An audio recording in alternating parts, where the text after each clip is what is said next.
चलो करें शुरू।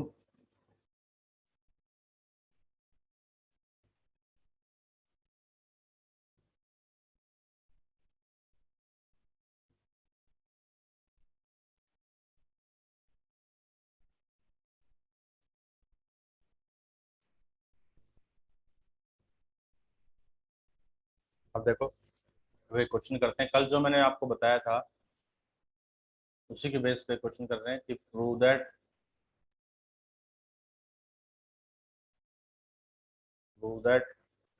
द पॉइंट्स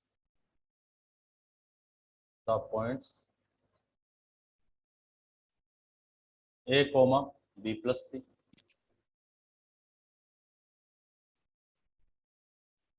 कोई बात नहीं, अब अपलोड कर देंगे वीडियो, उसमें देख लेंगे sir. B comma C plus and C coma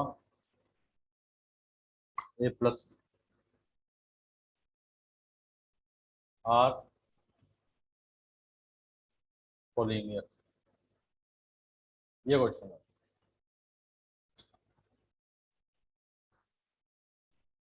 कल बताया तो था ना सबको कि 11 बजे 11:10 पे क्लास होगी।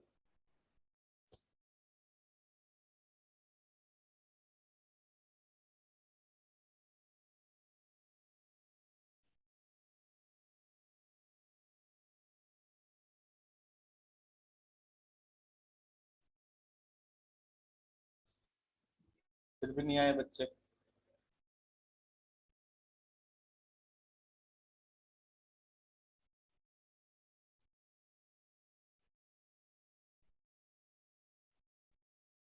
अब देखो कि कोलिनियर है, एक ही लाइन पे लाई करते हैं, इसका मतलब इन तीनों पॉइंटों से जो ट्राइंगल बनेगा वो क्या होगा, उसका एरिया 0 होगा। तो देखो, लेट डेल्टा, डेल्टा मतलब area of triangle, let delta be the area of the triangle, area of the triangle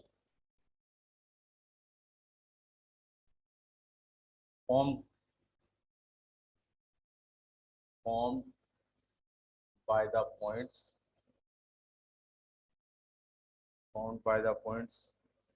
a comma b plus c, b comma c plus a and c comma a plus b। तो अब delta को निकालते हैं। Formula तो है हमारे पास 1/2, फिर x, फिर y माइनस वाई, फिर x, फिर y माइनस वाई, फिर x, फिर y माइनस वाई, इस पूरे का मॉडुलस। फिर यहाँ लिख दिया 1 2 3,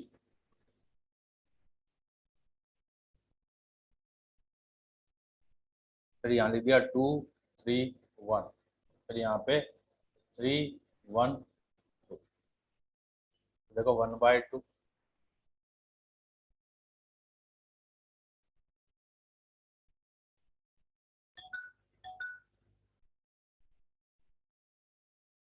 x1 की जगह आ गया a।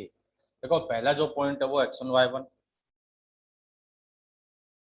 बाद वाला जो पॉइंट है ये वाला हो गया x2 y2, ये वाला पॉइंट x3 और ये वाला y। ठीक है, तो पहले a, x1 की जगह a आ गया, y2 कौन है, c प्लस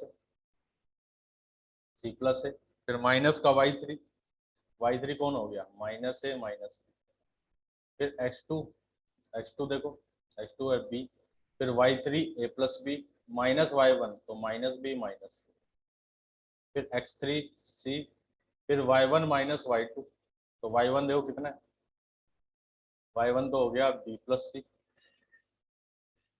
फिर माइनस में c माइनस, इसमें तो a कैंसिल हो गया, इसमें b कैंसिल हो गया, इसमें c कैंसिल हो गया, जो बचा उसको लिख दिया 1/2 a into C minus B, फिर प्लस में b into A minus C, फिर प्लस में c इंटू में b माइनस सी, 1/2 अंदर मल्टीप्लाई किया तो AC माइनस AB, ठीक है। फिर प्लस में AB माइनस में BC, फिर प्लस में BC माइनस में AC। देखो प्लस का AC माइनस AC से कैंसिल, माइनस का AB प्लस AB से cancel out, plus BC minus BC से कैंसिल आउट, तो 1/2 इंटू में 0, डेल्टा 0, है ना। तो यहाँ लिखेंगे एरिया ऑफ ट्राइंगल इज 0, सो 3 पॉइंटों से बनने वाले ट्राइंगल का अगर एरिया 0 आ गया, इट मीन्स वो तीनों पॉइंट्स कोई ट्राइंगल बना ही नहीं है। और 3 पॉइंट्स ट्राइंगल कब नहीं बनाएंगे, जब वो एक ही लाइन पे हो, that means collinear. So points are collinear. कोई डाउट इसमें बोलो, समझ में आ गया सभी को।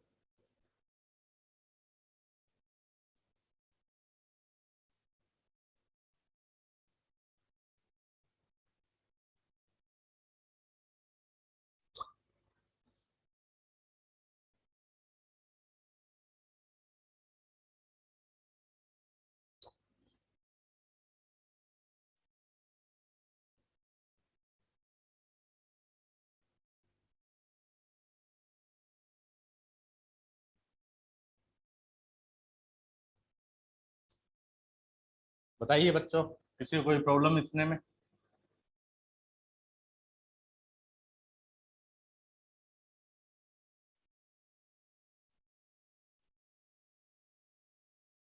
ओके, फटाफट इसका स्क्रीनशॉट लीजिए, फिर नेक्स्ट प्रॉब्लम सॉल्व करें। स्क्रीनशॉट लो इसका।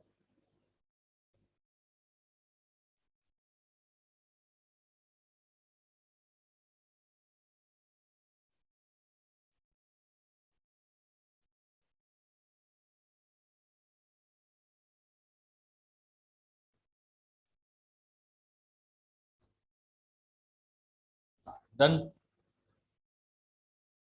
चलो नेक्स्ट पे चलते हैं।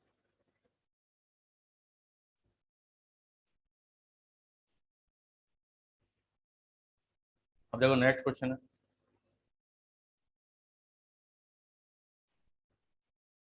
For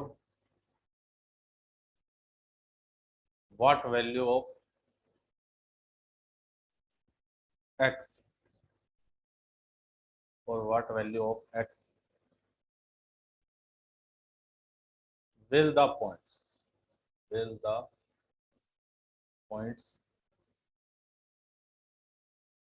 x comma -1, 2 comma 1 and 4 comma 5 and 4 comma 5 lie on a line। यानी x की वैल्यू बतानी है हमें, और कहा कि ये 3 पॉइंट जो हैं, तीनों पॉइंट एक ही लाइन पे लाई करते हैं। किस कॉन्सेप्ट का यूज करें कि 3 पॉइंट एक ही लाइन पे लाई कर रहे हैं, इसका मतलब तीनों पॉइंट क्या हुए, कोलिनियर हुए। यही मतलब हुआ ना कि तीनों पॉइंट कोलिनियर है, और तीनों पॉइंट अगर कोलिनियर है इट मीन्स उनसे जो ट्राइंगल बनेगा, है ना, उनसे जो ट्राइंगल बनेगा उसका एरिया कितना होना चाहिए।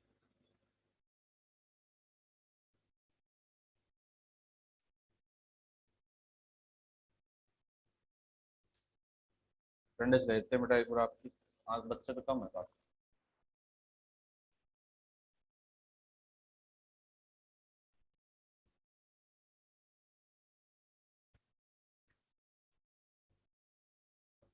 हाँ देखो, इन तीनों पॉइंट से जो ट्राइंगल बनेगा उसका एरिया क्या होगा, 0 के इक्वल होना चाहिए। तो चलो बस इतना ही है, इसमें हो रहा है क्या। For what value of x will the points lie on a line. So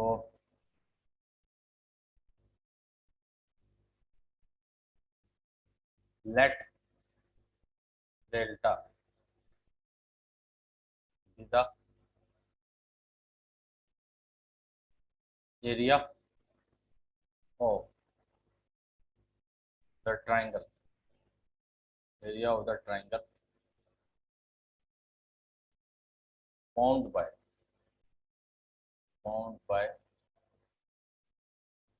points x comma -1, 2 comma 1 and 4 comma 5, है ना? तो एंड डेल्टा इक्वल्स टू जी, डेल्टा की वैल्यू 0 के इक्वलेंट हो, तो तीनों पॉइंट एक लाइन पे लाई करते हैं इस कारण से। तो डेल्टा की वैल्यू थी 1/2 x1 y2 माइनस y3, फिर x2 y3 माइनस y1, फिर x3 y1 minus y2 equal to, यहाँ पे बन गया x1 y2 माइनस y3, देखो 2 को क्रॉस मल्टीप्लाई कर दिया ना, फिर x2 y3 माइनस y1, फिर प्लस में x3 y1 minus y2 equal to, इसमें वैल्यू पुट करते हैं। पहला जो पॉइंट होगा वो x1 y1, बाद वाला पॉइंट x2 y2, उससे अगला x3 y, देखो x1 की जगह तो आ गया x, फिर y2 है 1, y3 5, फिर x2 है 2, फिर y3 5 है, y1 माइनस 1 है तो ये प्लस 1 हो, फिर x3 4 है, y1 माइनस 1 है, y2 1 इक्वल टू जी, माइनस का 4x, ये 6 इंटू 2 12, 4 इंटू -2 -8 इक्वल टू जी, माइनस का 4x 12 माइनस 8 प्लस का 4 इक्वल टू 0, तो -4x equal to -4, it means x equal to 1, यानी x की वैल्यू पूछी थी हमसे कि अगर तीनों पॉइंट कोलिनियर है, तो तीनों पॉइंट अगर कोलिनियर है तो x की वैल्यू क्या हो जाएगी, x की वैल्यू 1 हो जाएगी।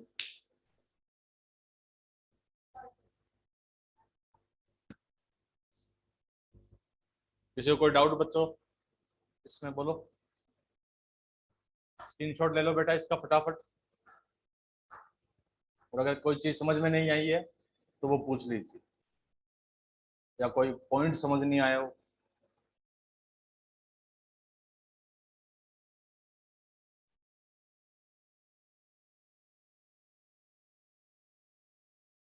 ओके,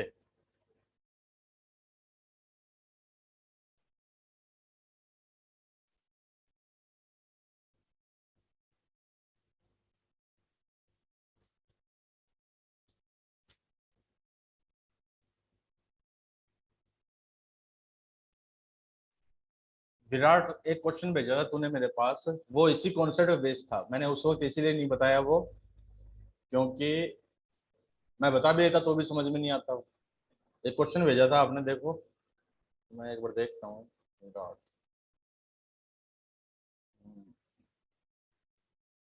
हाँ, वो क्वेश्चन था कि पॉइंट्स 0 0, 0 0, 0 y और 1 1, ये तीनों कोलिनियर है, तो अब तो हो जाएगा ना वो, अब कर सकते हो आप, ये तीनों कोलिनियर है, इसका मतलब इससे बनने वाली ट्रायंगल का एरिया 0 होगा, ट्रायंगल का एरिया 0 कर दो, एक्स वाई में एक रिलेशन बन जाएगा आपके पास, x0 था यहाँ पे, x0 0y और 1 1 कोलिनियर, देन करेक्ट रिलेशन, अब कर लेना, अब हो जाएगा कुछ।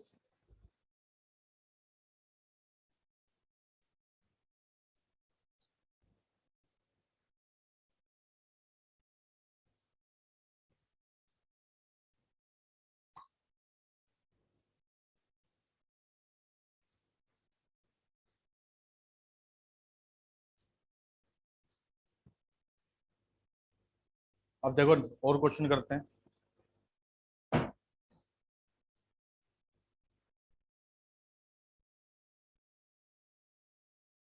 सर रोज 11:10 पे लगेगी अब क्लास।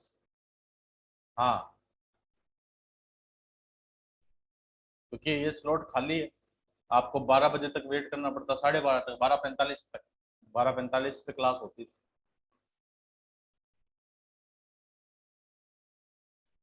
अब देखो नेक्स्ट क्वेश्चन है कि if the vertices of A triangle, if the vertices of A triangle have integral coordinates, have integral coordinates, prove that the triangle, prove that the triangle cannot be, cannot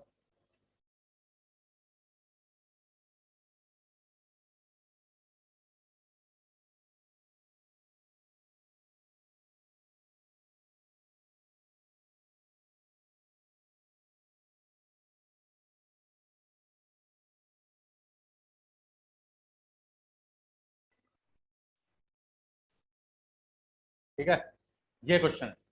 कहा कि अगर triangle के vertices integral है तीनों, तो ये prove करो कि उस ट्राइंगल, वो ट्राइंगल कभी इक्विलेटरल नहीं हो सकता। चलो सोल्व करते हैं। तो ये ट्राइंगल बनाया मैंने ऐसे, x1 y1 x2 y2 और ये x3 y, इसको बोल दिया ए, इसको बोल दिया बी, इसको बोल दिया सी, ए बी सी तीन। ठीक है, तो देखो area of triangle A B C, ये तो हमने फॉर्मूला पढ़ रखा, 1/2 x1 into y2 minus 5 plus में x2 y3 माइनस y, फिर x3 y1 माइनस y। ये फॉर्मूला होता है ट्राइंगल का। मॉडुलस भी होता है, मॉडुलस तो प्लस माइनस को ही बता रहा है बस। ये ट्राइंगल का एरिया कि इफ, अब देखो if triangle ABC is equilateral, equilateral, then area of triangle, then area, तब एरिया में ऐसे भी लिख सकता हूँ √3/4 इंटू इसकी कोई भी एक साइड, उसका स्क्वायर लिख सकता हूँ ना। देखो एबीसी ट्राइंगल का एरिया तो मैंने एक बार तो एरिया लिख दिया मैंने फॉर्मूले से। कौन से फॉर्मूले से? जो हमने सीखा है, वर्टिसेस गिवन हो तो। और एक अगर वो ट्राइंगल इक्विलेटरल है तो इससे भी निकाल सकते हैं, √3/4 साइड का स्क्वायर। कैसे? कि कोई भी एक साइड निकाल ली। देखो ऐसे निकालने के बजाय इससे भी तो निकाल सकते हैं।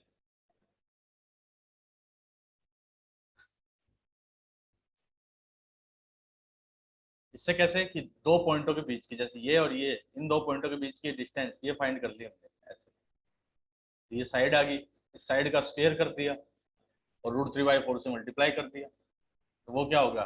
ट्रायंगल का एरिया हो जाएगा। जिन्होंने पिछले उसका स्क्रीनशॉट नहीं लिया है, जब जैसे मेरे को मैसेज कर रहे हैं, स्क्रीनशॉट नहीं लिया उसका, लो अब स्क्रीनशॉट ले लो इसका फटाफट।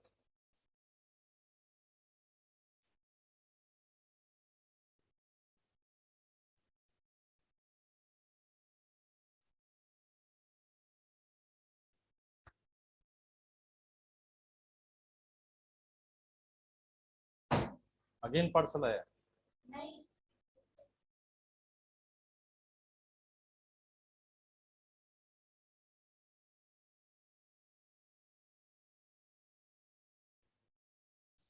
ले लिया ना अब तो? ओके। अब देखो एरिया तो चाहे इस फॉर्मूले से निकालें चाहे इससे निकालें, अगर ट्राइंगल सेम है तो एरिया तो सेम ही आएगा ना। ऐसा तो है नहीं कि इस फॉर्मूले से अलग एरिया आएगा, इससे अलग एरिया आएगा। तो इसको मैंने इसको मैंने बोल दिया इक्वेशन 1, इसको बोल दिया इक्वेशन 2। ठीक है, ठीक। अब देखो, अब now equation 1 gives an integral, integral bracket में लिख दिया मैंने rational,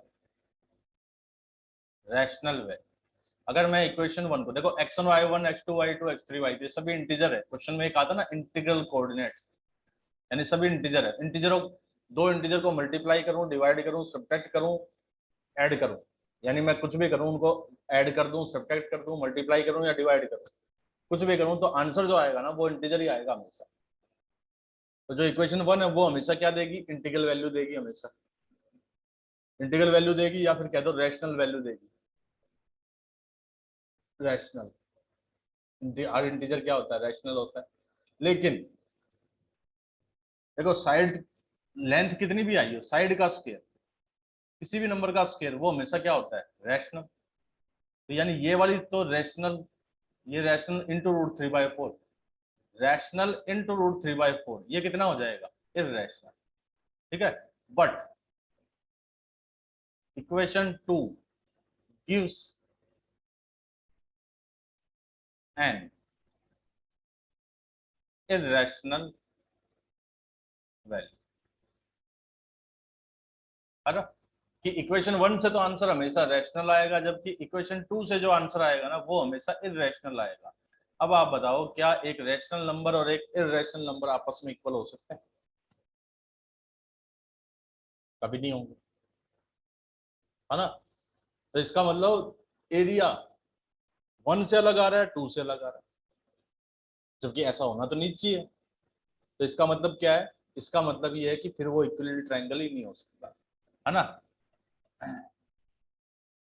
equation 2 gives an irrational value, so it's not possible, so it's not possible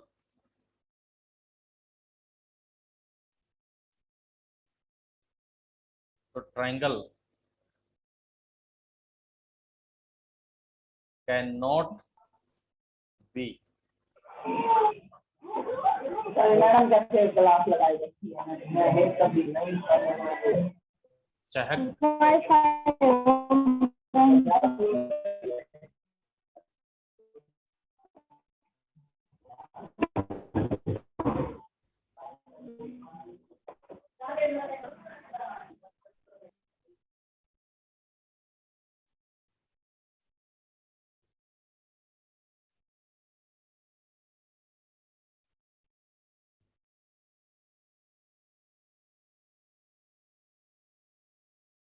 cannot be equivalent। किसी कोई डाउट है इसमें, बोलो, कोई चीज समझ नहीं आ रही?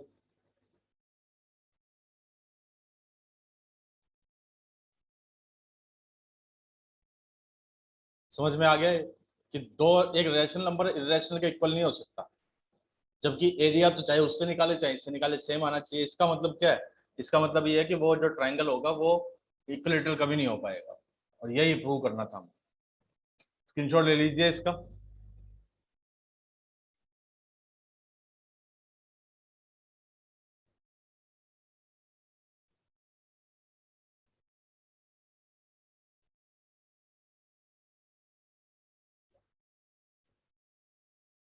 अगर बोथ रैशनल हो तो दोनों रैशनल कैसे हो सकते हैं, बताओ जरा।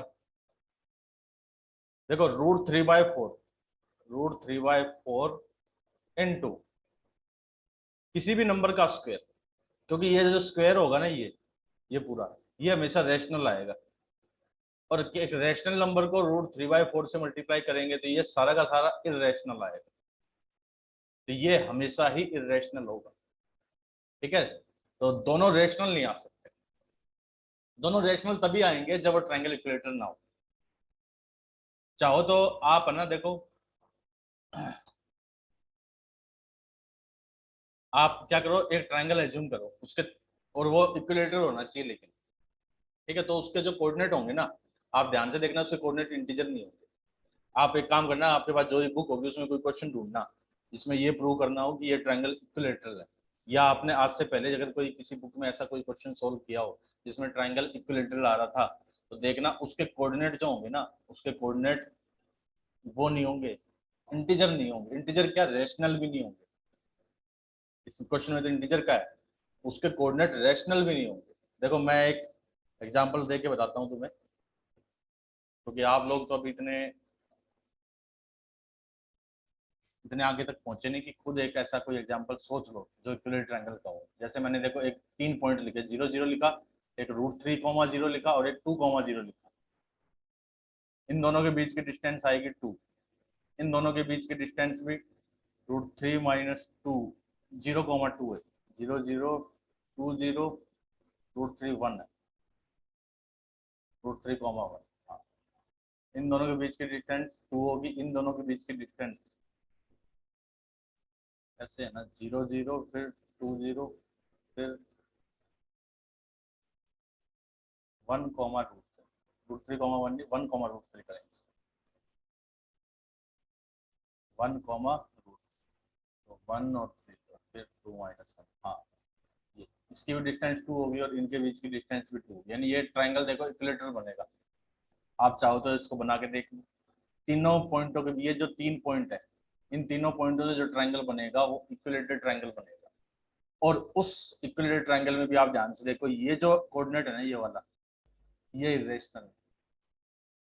ठीक है, तो इसका मतलब चाहे कैसा भी क्वेश्चन हो, अगर इक्विलेटरल ट्रायंगल होगा तो उसके जो कोऑर्डिनेट है उनमें से कम एक तो वर्टिसेस ऐसा होगा जो इरेशनल हो। अब समझ में आ गया?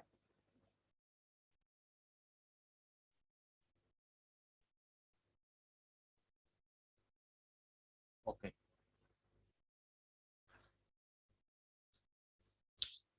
और देखो और क्वेश्चन करें।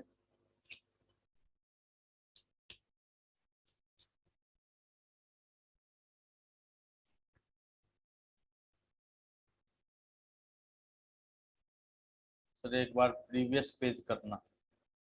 लो, जिसने नहीं लिया इसका स्क्रीनशॉट वो इसका स्क्रीनशॉट ले लो, तो बीच बीच में बोलोगे।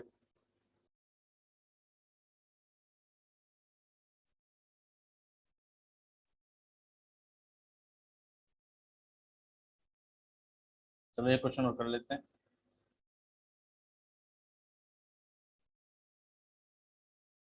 इफ द पॉइंट्स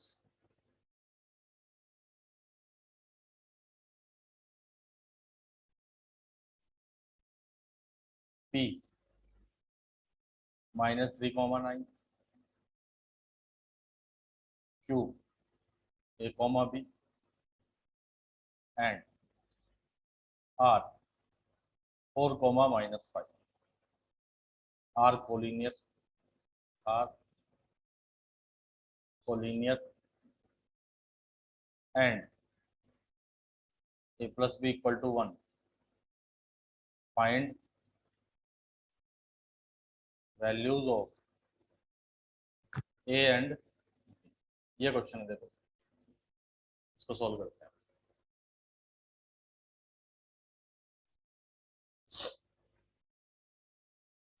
क्वेश्चन में कहा कि 3 पॉइंट है जो कोलिनियर है। अगर वो 3 पॉइंट कोलिनियर है तो इसका मतलब उनसे जो ट्रायंगल बनेगा,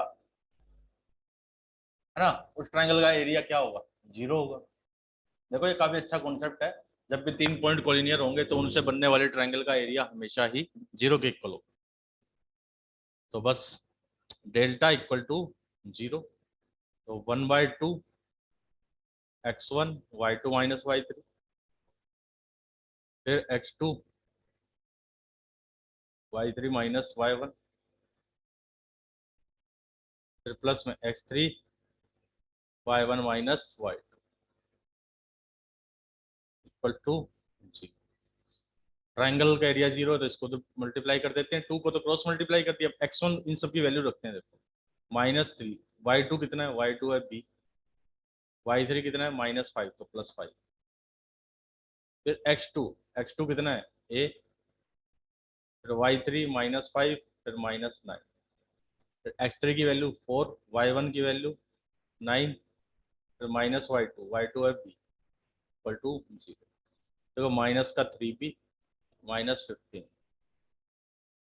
माइनस का 14a प्लस में 36 माइनस का 4 इक्वल टू 0। तो -3b -4b, एक तो देखो माइनस का 14 है, माइनस का 7 बी। 36 माइनस 15, ये कितना हो जाएगा? 36 प्लस का 21 इक्वल टू 0 से -7 कॉमन लिया तो 2a प्लस में बी -3 इक्वल टू 0। इसको बोल दिया हमने इक्वेशन नंबर 1। अब एक चीज और गिवन है हमें, ये गिवन है कि a plus B equal to 1, तो यहाँ से b की वैल्यू क्या आ गई? 1 माइनस। b की वैल्यू इसमें पुट करते हैं, 2a प्लस में 1 minus a minus 3 equal to 2a minus a 1 minus 3 minus 2, a की वैल्यू तो हो जाएगी 2, है ना। और b कितना था? b था 1 माइनस है, तो b हो गया 1 माइनस 2 यानी -1, तो b की वैल्यू -1। ये हमारे आंसर्स होंगे कि a की वैल्यू तो है 2 और b की वैल्यू है -1। किसी को कोई डाउट इसमें बोलो। समझ में आ गया सभी को?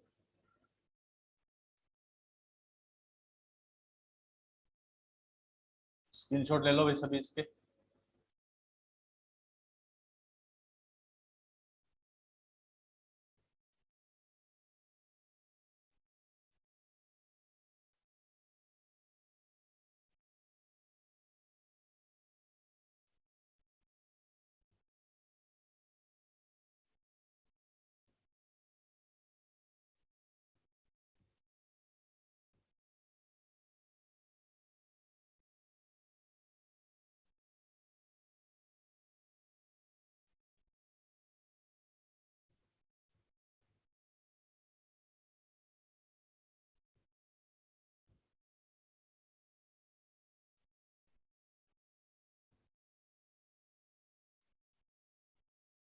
हाँ बेटा, न्यूज में तो आया है दीपांशु कि शायद 1 जून से खुल जाए। बाकी उम्मीद तो कम है, क्योंकि अभी केसेस इतने कम हुए नहीं कि स्कूल खोले जाएं, लेकिन अगर खुल जाए तो अच्छी बात है वो। बाकी 2-3 दिन में पता लग जाएगा कि क्या होगा।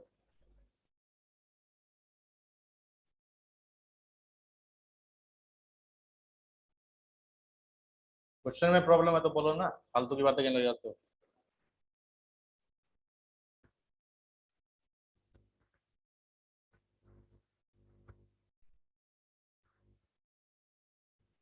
स्क्रीनशॉट ले लिया सभी ने?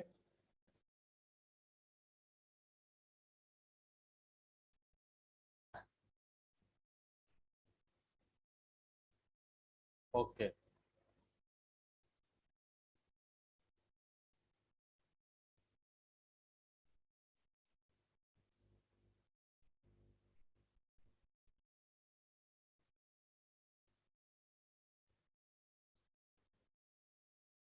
चलो आज के लिए इतना ही है, तो कल से आगे कराएंगे आपको।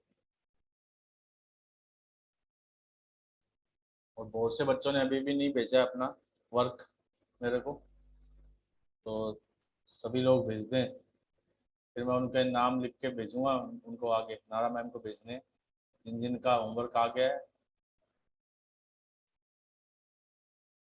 आज का होमवर्क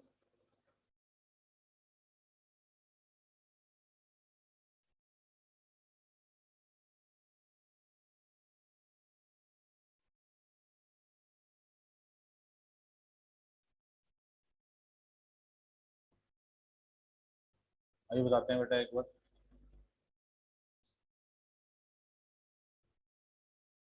कोऑर्डिनेट ज्योमेट्री।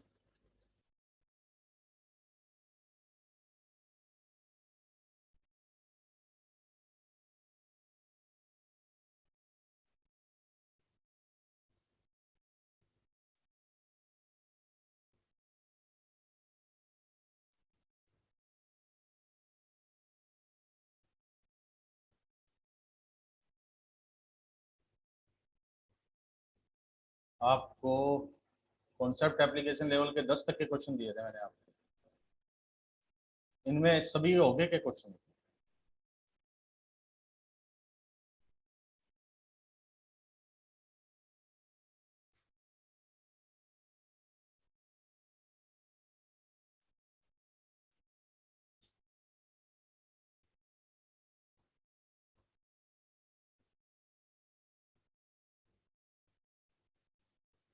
इसमें आपको 11 से लेके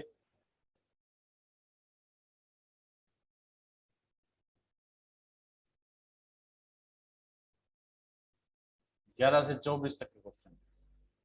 होमवर्क है 11 to 24 concept application level second.